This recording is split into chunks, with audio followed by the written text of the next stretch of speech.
Well, geez, 2 episode reviews in a row? I thought after pouring my juices into the first one a few days ago, it would be the end of it. Just coast it out and continue watching the show with my mouth shut. But surprisingly, you guys seemed to enjoy the last one to a degree, and so did I. It was a good break from the usual incomprehensible eldritch horrors of other videos. It stirred the pot a little, which is great. I love when we can all put the think tanks on in the comments and have civil intercepts of consciousness.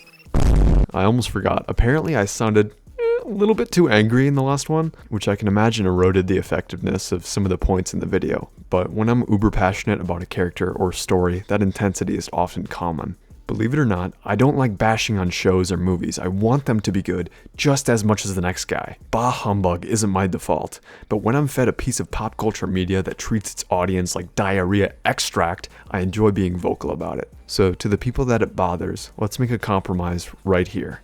A deal, if you will. I continue to use whatever tone I want to use in my vids, and you go watch a YouTuber that is actually sane. My point is, go fuck yourself. I'm not going to talk like some robotic IGN shill or somebody that cries when raid is a flip. No fucking way. I'm going to talk to you like I would one of my friends, so take that however you will. An hour into this episode being out, I had people blowing up my phone saying that this episode turned things around, that it absolved, quote, Boba Fett of his sins. A total 180. Prepare to eat your words, rat pal. You can't possibly hate on this episode. And you can imagine my excitement upon hearing this information, as I care more about Boba than the average Joe. He's up there with Batman for me. So I made some popcorn, turned the lights down, and entered with full post-nut clarity. And what do you know? It was much, much better than the first episode. In fact, episode 1 makes 2 look like fucking Endgame. But is it perfect? No. Is it good? Yeah, absolutely. That is until it isn't. But I'll get to that in just a second, because there's a few things I want to talk to you about before we get there.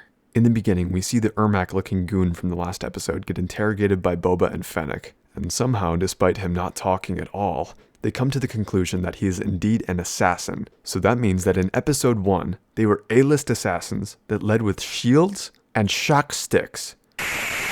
At least that's what Boba believes as of right now. Blasters, vibroblades, sneak attacks, the cover of night. No, you guys. On Tatooine, the meta for killing somebody as fast as possible is now energy shields and tasers.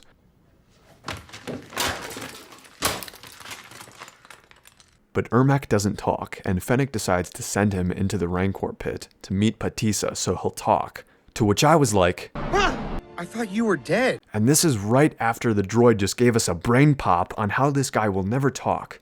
He doesn't fear death.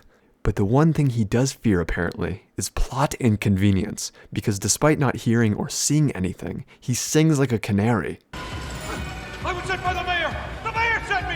Let me out! Just a couple mild, small gripes thus far, nothing too major. In the next scene, Boba goes to confront the mayor, the dude who apparently placed the original hit. I loved his cold, almost pissed off way of dealing with the lobby guy, and how he just walked past the punchable Twi'lek from the first episode. He confronts the mayor, his guards silence the assassin, then the mayor pays him and basically denies any involvement in the endeavor, and Boba accepts this and goes on his way, despite Ermac using his hypothetically dying words to tell him that the mayor sent him. Being a bounty hunter for so many years, who's heard the desperate pleas of so many people, you'd think that Boba would realize, in their last moments, people show you who they really are. But it's all good, no hard feelings from either party. Boba does have a really sick line in this scene. I am not a fool, Mokshais, and those who thought otherwise no longer draw breath. Yes, you just hit the spot. Keep it up, show. But I find it funny how Boba Fett doesn't think everything he did in this fight a couple hours ago wasn't foolish. Maybe Tatooine standards are just built different. Boba and Fennec then go to talk to the same lady from last episode, but he takes off his helmet again. I paused for a second and told myself this is just simply not an uber dark cold villain Boba Fett. The writer is taking a chance on how effective his good deeds and facial expressions will be at getting us to feel something. And that is bold. I am not a bounty hunter. They're taking him in their own direction, and I realized that it was only fair if I see the rest of this episode from a lens that isn't critical of that, no matter how much I want a dark DC Boba show. So let's work with what we've got and judge this Boba on what he is, not what he could be. Because if we don't let the past die, we'll just be here all day. The hut scene was pretty cool. They felt narcissistic, entitled, and dangerous, just as they should. We're introduced to BK, and man, I cannot wait to see more of this character. We've only ever seen chaotic good Wookiees on screen, and a contrast to that sounds really interesting. They're capable of so much destruction, and he looks pretty intimidating here, so let's hope they keep him around. Boba doesn't flinch from the Wookiee or the Hutts. He stands his ground and establishes boundaries, to which no contest is had, and the Hutts retreat. By this point, the episode has the ball rolling. We're asking lots of questions, being introduced to new interesting characters, and getting a decently cool Boba Fett. But the interactions feel somewhat hollow, as no consequence or clear gain is had from any conversation so far. 4 for 4. The assassin bent easily under pressure, the mayor was confronted and Boba bent easily. He goes to see Twi'lek Lady and nothing happens, and his rule is challenged by 2 Hutts, to which Boba stands up for himself and the Hutts bend easily. There's very little resistance and little conflict of personalities. It's fun to watch, and it's doubling down on secrecy. But we're 28% into this season, and we just don't have that thing yet, where we can pull up the homie group chat and be like, yo, you gotta watch Boba Fett, you're gonna freak out. It still has lots of time to pop off, so let's not get too ahead of ourselves. We then get taken into flashback land and see Boba training with the combat raider.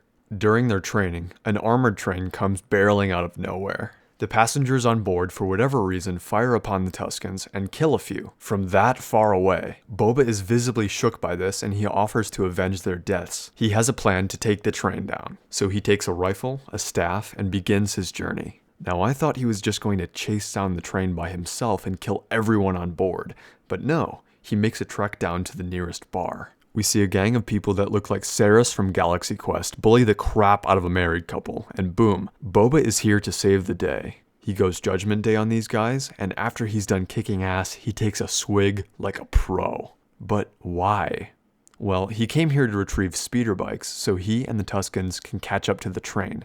He straight up takes them, which I guess is fine, because their owners were space jocks, people who raided a place in episode 1. But what if they weren't assholes?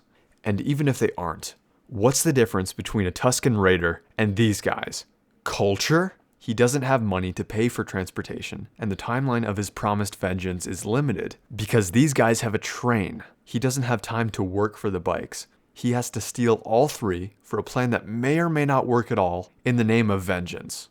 Which is a little bit strange, seeing as how this Boba is in Good Samaritan mode and intends to rule with respect. But it's a bar scene where somebody kicks ass, so let's just overlook all of this completely.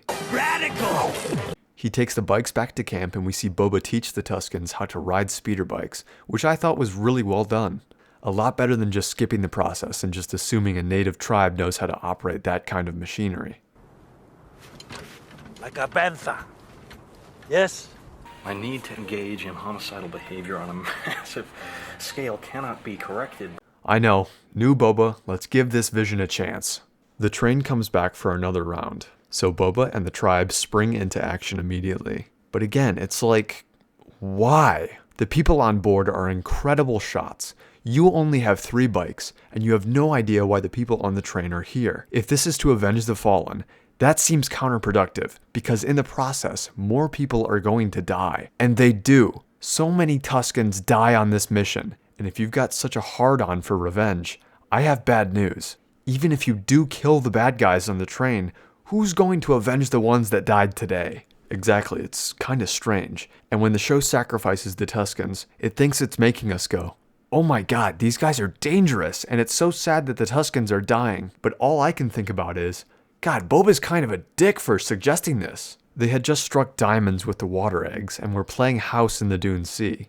Yeah, a couple people did get capped for no reason, but to challenge such a dangerous unknown foe out of nowhere, while using the very same people from the tribe to act as expendable soldiers, is just stupid! Like, am I crazy? Am I missing something here? It doesn't make me see Boba as a hero, it makes him seem arrogant and in over his head. But despite the casualties and the odds, Boba stops the train. The raiders raid the cargo, and we get a conversation between Boba and the commander of the enemy. Boba begins by asking about spice, which is space drugs, to which Fish Guy plays dumb.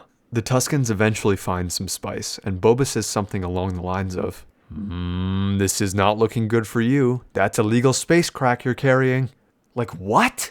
It's Tatooine. A cesspool of scum, villainy, betrayal, and more scum. Don't play smug good cop. You just murdered 3 people in a bar, stole 3 of their speeder bikes so you could hijack a train, and get multiple friends killed so you could act like RoboCop. Fuck off! But how does Judge Boba pass judgment on the ones who killed his buddies at the beginning of the episode? Well, Fish Guy defends himself by saying that he thought they were uncivilized raiders, and they were just trying to protect their route. To which Boba says, These sands are no longer free for you to pass. These people lay ancestral claim to the Dune Sea, and if you are to pass, a toll is to be paid to them. and that any Tusken death will be repaid tenfold. Despite this promise, he shows mercy to their entire crew, as a gesture of, quote, our civility. Our? Not their civility, our. So he confirms what we've been seeing this whole time, that this is his group and that he's fond of their society. But is it a society of civility like he says it is? At the brink of death, Boba was kidnapped, bound, beaten multiple times, and forced into slavery by these people. Only when he displayed useful strength was he welcomed into their society. That's not exactly civil. And do you think these spice runners will return to respect Boba's terms and have credits ready to pay the Tusken toll? No. They'll regroup, increase the number of guards, and fearlessly face a tribe that was just near crippled. The decision to spare the spice runners is a poor one for survival and doesn't align with Boba's original intentions. Or were you thinking that Boba's plan was to just stop the train of heavily armed mercenaries and go, hey, just so you know, we're actually really civilized. Sorry about completely destroying your train. Here's some water for your hike across the desert. Oh yeah, one more thing. Could you, also pay the toll next time you run your drugs through here? Thank you. This whole interaction feels like a Tusken kid got his order wrong at McDonald's and Mommy Fett going back in to yell at the manager. Hey guys, I'm in Voltime Towers. just hanging out. This here's a toll road, see? You're gonna have to hand over, say, 200 gold if you want to use our road. But what a heartfelt message about the ethical triumph of native raiders who assert their esoteric ancestral claim over a land being invaded by icky outsiders who are also just trying to get by.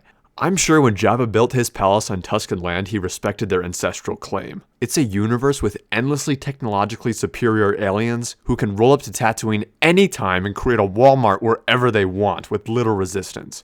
But only if they pay the fucking toll, right, Boba? Compared to last week's episode, it's good, but does not stick the landing. It leaves us in flashback land after devoting so much time to it, and doesn't progress the awesome segment we were given in the first half of the episode. The director makes a hard read on what side of the timeline the audience will be more fond of when it comes to a cliffhanger. And I think she made the wrong choice. He becomes a full member of the tribe and a ceremony is held. He takes Geico up the nose for the sole purpose of finding the dead branch that speaks the most to him. Like he's shopping at fucking Ollivanders. And after crafting his tribal weapon, he becomes fully initiated. Both sides of this episode had really good moments, but I find it strange that it devotes so much time to both. In the flashback world, we're stripped of Boba's sense of mortality because we know he survives whatever he faces, so we're diverted from the suspense and intrigue of present Boba, and instead we're supposed to focus on the storytelling aspect of the flashback one. Not to worry about his safety and the state of his rule, which is similar to the problem people had with the Solo movie.